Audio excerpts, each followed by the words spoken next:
Bonsoir à tous, ravi de vous retrouver pour ce nouveau bulletin d'information locale. Dans l'actualité, ce soir, nous reviendrons sur cette mobilisation organisée du côté du vice-rectorat contre les rythmes scolaires à l'appel de la Confédération syndicale des familles de Mayotte. Ce matin, un cortège composé de parents d'élèves et d'enseignants s'est rendu du côté de la place de la République en provenance du vice-rectorat. Il demande aujourd'hui le retrait de ce dispositif mis en place à Mayotte depuis maintenant 2 années. Le point au cours de cette édition. Merci de votre présence. Voici les titres de votre JTM. Une nouvelle opération de grande envergure a été menée par les forces de l'ordre et l'association Gueule d'Amour ce matin, cette fois à Cavani. Objectif, détruire le dojo abandonné du quartier et récupérer des chiens qui permettent à leurs propriétaires de commettre des méfaits. Reportage au cœur de l'opération, en ouverture de votre journal. L'Union départementale de la Confédération syndicale des familles de Mayotte avait appelé à la grève ce matin, soutenue par l'intersyndicale. Objectif, réclamer la fin des rythmes scolaires, le retour aux 5 heures d'affilée et un service public d'éducation de qualité sur le territoire. Le point sur ce mouvement au cours de cette édition. La 6e exposition des arts contemporains de Mayotte a été lancée hier à la nouvelle maison des projets de Mamoudzou, située à Kawani. Objectif de l'association Zangoma, rendre accessible l'art contemporain, mais aussi fédérer autour de lui à travers un concours destiné aux jeunes. Focus sur cette exposition qui vaut le coup d'œil à la fin de votre journal. Et on débute cette édition par cette nouvelle démonstration d'autorité des forces de l'ordre ce matin à Cavani, dans la commune de Mamoudzou, où le réveil a été agité pour les habitants du quartier. Opération menée conjointement par la police nationale et municipale ce mardi avec à la clé le démantèlement d'un trafic de chiens errants formés au combat. Cette fois, c'est l'ancien dojo de Cavani, devenu depuis des années un repère et un squat pour délinquants qui a fait l'objet d'une destruction. Les précisions dans ce reportage de Bastien Sabouré. Opération de grande ampleur ce matin à Cavani. C'est ici, à proximité de la bibliothèque et du gymnase, que sont réunies les forces de police. En coopération avec la mairie de Mamoudzou et la police municipale, la nationale est là pour sécuriser le périmètre. La mairie a pris un arrêté de péril imminent, ce qui a obligé le propriétaire du terrain à accepter sa déconstruction en urgence. L'action de ce matin, c'est la destruction de l'ancien dojo de Cavani. Le bâtiment abandonné est devenu un repère pour la délinquance. À l'intérieur, du matériel volé, comme une machine à laver. Ici, un tracteur est retrouvé. La construction abrite des squatteurs occasionnels en tout genre, des mineurs en fugue, des toxicomanes ou encore des éleveurs de chiens clandestins. À proximité du futur stade, il est fait place nette. Juste à côté, on est en train de développer sur ce quartier des infrastructures urbaines extrêmement qualifiantes et il n'était pas possible de continuer à conserver ce site, véritable problématique en termes de sécurité urbaine. L'association Gueule d'Amour est sollicitée comme à son habitude pour capturer et récupérer les chiens. Ces derniers se sont enfuis du site et se sont défourés que les premiers caillassages arrivent. Au niveau du banga, en haut à gauche du stade, il y avait un jeune avec 2 chiens. Il nous a vu arriver, il nous a caillassés, donc on a couru vers lui pour justement lui enlever ses 2 chiens. Donc on a réussi à les récupérer. Ce jeune-là n'avait pas du tout d'accord et a tenté de s'interposer en jetant des cailloux, donc on a procédé à son interpellation. Putain, pour faire du sport, c'est con, bon matin là. L'individu est interpellé et 8 chiens sont déjà capturés. Il en reste 5 qui sont encore dans la nature, au dire des témoins. Des chiens devenus agressifs par les mauvais traitements qu'ils ont pu subir, les membres de l'association doivent rester prudents. En plus des canidés, des jeunes sont rassemblés derrière le stade à proximité de l'opération en cours. Perturbés par l'intervention des forces de police, ils pourraient s'avérer dangereux envers un petit groupe de personnes isolées. Un ancien brochetier abandonné depuis 2 ans. C'est ça, qui est toujours debout. Et à force de chercher, on finit par trouver. Bien caché dans la broussaille, c'est un repère servant au combat de chiens clandestins que Tyler découvre. Ils font leur boulet donc barbecue ici et ils attachent les chiens par là dans la Malavoune. Et là, sûrement, ils leur font faire des combats ici. Donc après, ils les nourrissent plus ou moins avec du riz, vous voyez. Il y a du riz, du maïs au fond et une gamelle d'eau. Sauf que c'est vide. Hein. Et ça, de la bière, ça, il y en a. Exaspéré par ces comportements inhumains, Taylor déblaye le site. Les combats sont d'une rare violence. Le chien perdant est tout simplement torturé par la personne vainqueur. Ah, ben ils font des combats de chiens, ils font des chiens-chats, ils font des chiens maquis. C'était quoi d'autre la nouveauté? Ah, ils avaient attrapé une civette, ouais. Une civette, chat, civette, chien, civette. Ils s'amusent. Il ne faut cependant pas s'attarder. Les 5 chiens restants sont toujours à trouver. Bah là oui, il y a un chien qui est descendu dans la grosse rigole qui fait 4 mètres, donc j'ai pas osé sauter dedans parce que je ne connais pas la profondeur de l'eau. Donc on l'a laissé partir. Il y avait deux jeunes sympas qui ont essayé de l'attraper, mais chien trop craintif, 2 jeunes mahorais hein, qui sont là en train de se rincer dans la rivière et qui ont essayé de l'attraper, mais trop craintif, il est parti. L'opération aura duré à peine plus d'1 heure. Le dojo est complètement détruit et 10 chiens auront finalement été capturés en ce début de matinée. D'autres opérations de cette envergure sont prévues par le Bureau de partenariat prévention de la police nationale de Mamoudzou. La police tente de reprendre progressivement la main sur des zones devenues de non-droit sur Mamoudzou, mais beaucoup de travail leur reste encore à faire. Mission accomplie dans une opération qui a pu voir le jour grâce à la décision du maire de Mamoudzou, le premier magistrat du chef-lieu touché désormais par une affaire en cours d'instruction.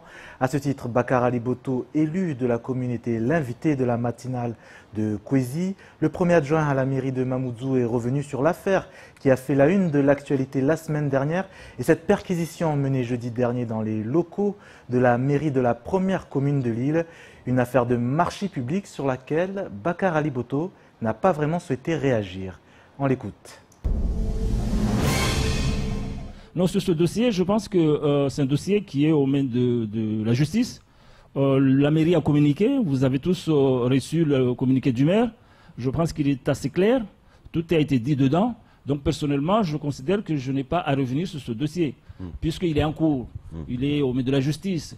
Je fais confiance à la justice de mon pays, comme l'ensemble de la municipalité. Donc je pense franchement que je n'ai pas beaucoup de choses à dire au jour d'aujourd'hui là-dessus. Enfin, le communiqué, il explique surtout, il revient sur ce que la presse a écrit, c'est-à-dire sur les acomptes entre 5 et 30% qui auraient été versés de manière abusive, en disant non, c'est juste complètement légal. Mais c'est pas ça le fond du dossier. Mais tout le reste, c'est technique, c'est juridique, c'est entre les spécialistes. Donc les notions sont des notions techniques et des notions qui demandent qu'il y ait des spécialistes en fait. Donc laissons les spécialistes s'occuper de ce dossier. C'est notamment la brigade financière de la section de recherche. Donc la mairie est ouverte, la mairie collabore complètement, donc je pense qu'il n'y a pas de souci. En éducation, après l'échec des négociations avec le vice-rectorat, les parents d'élèves étaient mobilisés ce mardi à l'appel de la Confédération syndicale des familles de Mayotte, accompagnée notamment par l'intersyndicale du premier degré. Les familles ont manifesté dans les rues du chef-lieu pour contester à nouveau contre les réformes des rythmes scolaires. Des parents et enseignants qui demandent également le retour à une journée de 5 heures d'apprentissage d'affilée au sein des écoles maternelles et élémentaires. Une délégation a été reçue en fin de matinée à la préfecture pour une table ronde avec les représentants de l'éducation nationale. Discussion sans succès. Les explications dans ce reportage. Chez les parents d'élèves, le niveau de détermination est monté d'un cran dans la bataille contre les rythmes scolaires. Ils étaient près de 300 personnes mobilisées d'après la Confédération syndicale des familles de Mayotte, une centaine seulement pour les forces de l'ordre, parents et personnel éducatif de l'ensemble du territoire unis pour réclamer le retrait d'une mesure synonyme de faillite aujourd'hui pour l'éducation des enfants. Le bilan qui a été présenté montre qu'il n'est pas bon.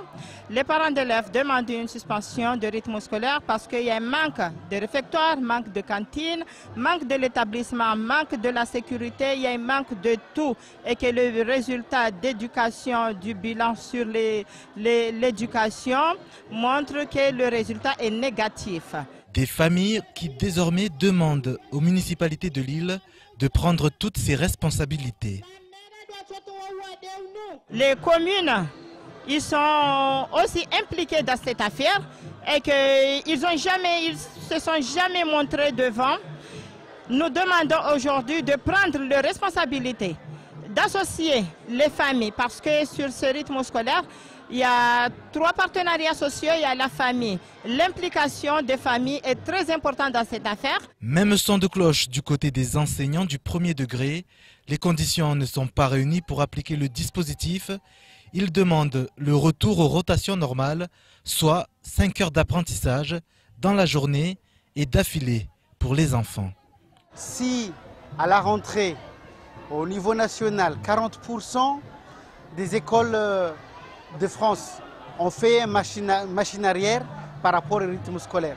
À Mayotte, on peut dire que c'est possible de revenir sur les 5 heures d'affilée. Quand on sait que dans la majorité des écoles de Mayotte, plus de 50% des écoles de Mayotte ne font pas ces rythmes. C'est un échec pour la vice-rectrice. Malgré les critiques, l'éducation nationale maintient le rythme et continue de croire en la réforme et à ses bienfaits pour le territoire. La mise en place de la réforme des rythmes scolaires, je le répète, c'est 1000 emplois qui ont été créés pour l'instant et à l'aune de la fin de la mise en œuvre, c'est 4000 emplois qui peuvent être apportés. Et quand j'entends dire que les municipalités n'ont pas les moyens, c'est 9,5 millions que nous avons apportés. Et vous aviez l'adjoint au maire de Mamoudzou juste avant moi. Oui, je veux dire, c'est 200 emplois qui ont été créés par la mairie. Et donc, ne disons pas qu'il n'y a pas de travail. Il y a des choses fantastiques qui se font sur le territoire. Une nouvelle table ronde s'est tenue en fin de matinée à la préfecture entre les différents partis en conflit. Une réunion qui s'est soldée, à nouveau, par un échec. Ouais, les différentes parties qui maintiennent donc leur position. Après l'échec des discussions à la préfecture en fin de matinée, la Confédération syndicale des familles de Mayotte appelle à une nouvelle mobilisation mardi prochain. Autre sujet qui anime l'éducation à Mayotte ces dernières semaines, la violence. Après avoir rencontré des représentants de l'éducation nationale hier, les personnels des lycées de Kahani et Mtsangadoua étaient réunis en assemblée générale ce matin au sein de leurs établissements respectifs. Tous ont décidé de poursuivre leur droit de retrait. Pour la chef de l'académie du 101e département, le vice-rectorat est confronté à une problématique de temps pour résoudre ses problèmes de fond. Écoutons Nathalie Constantini au micro de la matinale de Coésie. Il y a des gens qui se font entendre, il y a des problématiques que l'on règle, mais en fait on n'en parle jamais de ce qui est réglé. Vous parlez de la problématique de Kahani, nous avons réagi, on a déjà fait 4 réunions. Sur Kahani.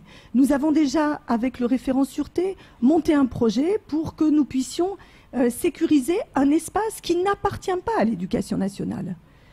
Un espace qui ne nous appartient pas. Mais c'est pas ça que l'on regarde. Nous, on a des élèves qui sont là. Et donc, le but du jeu, c'est pas grave. Que ce soit l'éducation nationale, que ce soit la préfecture, que ce soit... Peu importe. L'important, c'est de faire les choses pour garantir la sécurité. Donc, nous avons déjà fait un projet, nous avons commencé à faire des appels d'offres, mais après, on ne peut pas être contre le temps de la construction. Le temps de la construction, ce n'est pas un claquement de doigts. Il faut faire un appel d'offres. Il y a toute une procédure à mettre en œuvre. Donc, nous avons fait tout ce que nous pouvons. Que les élèves disent maintenant, écoutez, on a vu qu'il y avait des choses qui allaient évoluer. Il faut qu'on rentre travailler, c'est très bien. Bonsoir Patrice Rénard. Bonsoir. Bienvenue dans ce 19h. Vous êtes professeur au sein de l'établissement de la Cité scolaire du Nord. À quel point la situation est critique au sein de votre établissement? Écoutez, on est en droit de retrait, c'est un signal d'alarme, hein, encore une fois, un signal d'alarme pour des faits de violence qui deviennent de plus en plus violents, justement.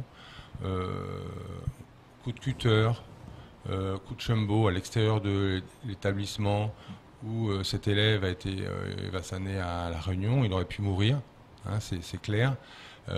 Dans le lycée, il y a quelques jours, une grosse pierre, 6 élèves contre 1, voilà, lui aussi il aurait pu mourir, il a eu de la chance, il a pris dans le thorax, là, voilà, ça avait été sur la tête.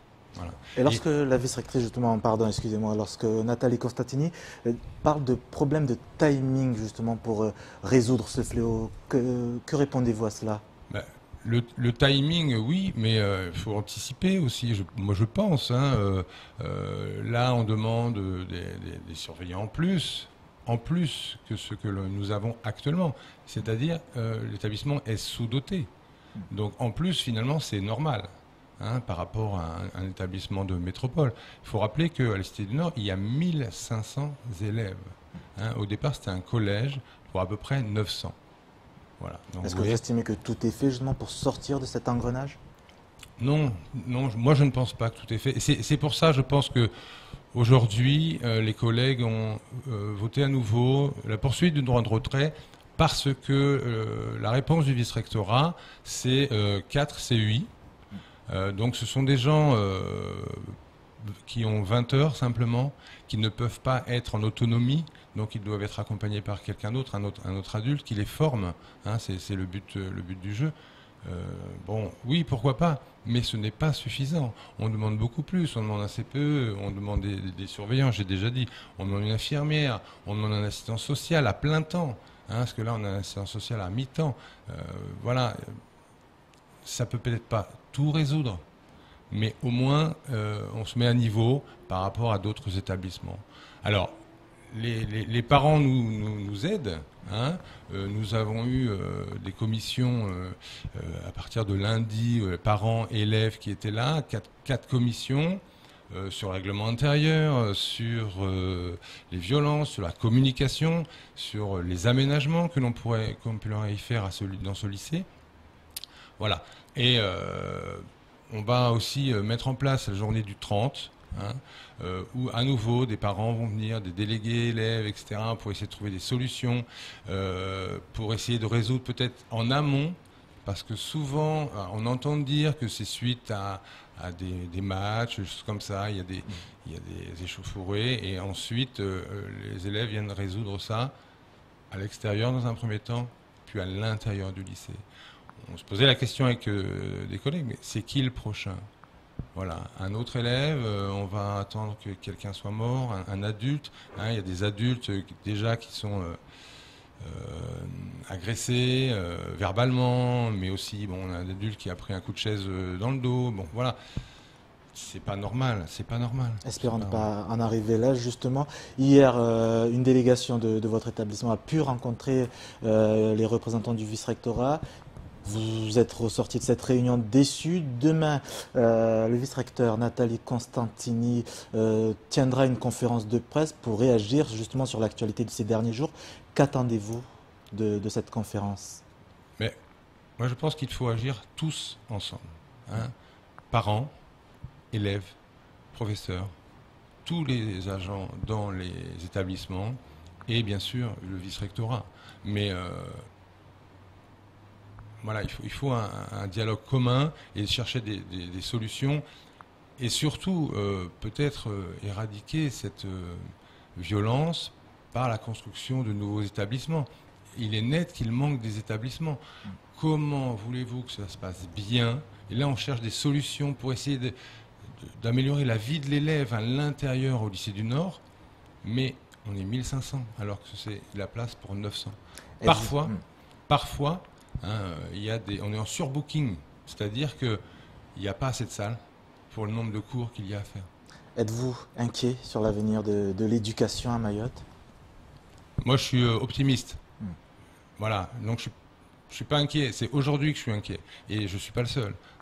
Quand les collègues votent à très grande majorité la reconduction d'un droit de retrait, on ne fait pas ça pour s'amuser, parce qu'on a des terminales, on a des élèves qui sont en examen bac bientôt.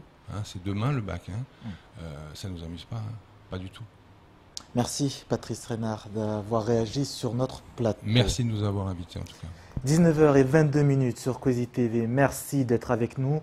L'actualité locale de ce mardi 28 novembre, c'est également dans les brèves résumées par Pierre Bellucci et Leslie Vimenet.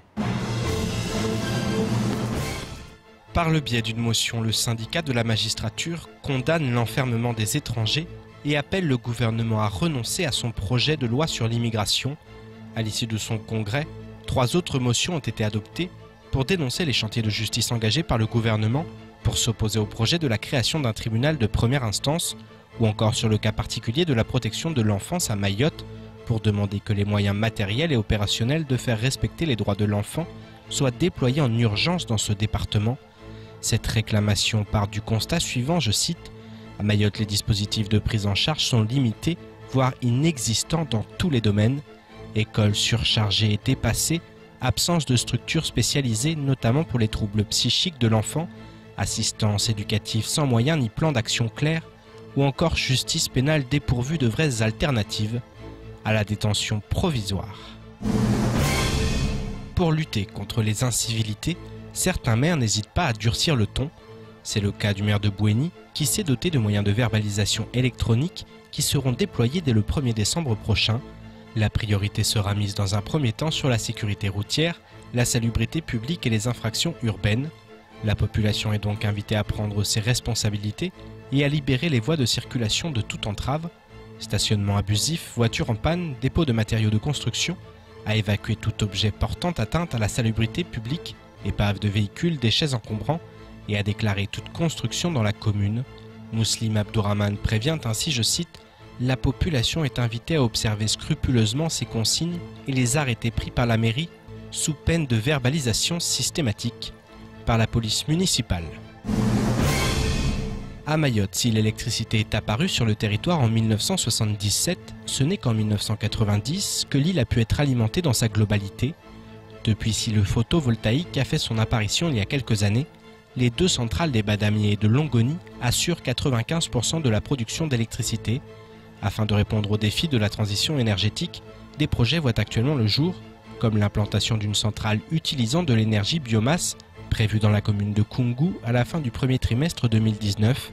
En ce qui concerne l'énergie solaire, après Koungou justement, les communes de Dembéni et Bandrélé seront bientôt autonomes en énergie pour l'éclairage public. Un avis de marché du conseil départemental a par ailleurs été lancé pour la création à Mayotte d'éoliennes. Selon l'ADEME, les premières installations éoliennes pourraient voir le jour d'ici 2 ans, avec un objectif très clair, atteindre en 2030 les objectifs d'autonomisation de la loi sur la transition énergétique. Au chapitre social à présent, après l'échec des discussions entre les grévistes et la direction de Maïko, ces derniers ont décidé de passer à la vitesse supérieure. Elles ne souhaitent désormais plus signer un protocole d'accord de sortie de conflit sans poursuite judiciaire à l'encontre de ces salariés à la suite de ce mouvement de grève. Aujourd'hui, 5 employés sont menacés de licenciement. Bonjour Demouma Arifa. Bonjour. Délégué syndical de la CGT-MA. Alors la direction ne veut plus signer de protocole d'accord. Hier, on avait encore l'espoir d'une sortie de conflit. Comment expliquez-vous ce retournement de situation Moi, ce retournement de situation, nous on le vit difficile parce que après avoir revendiqué, maintenant, il faut se protéger de ne pas être licencié. Donc, est-ce que ça valait le coup ? Est-ce que vous y attendez justement? Dans toute grève, on est mené à vivre ce genre de choses. Mais au jour d'aujourd'hui, on est déterminé à ne pas être licencié.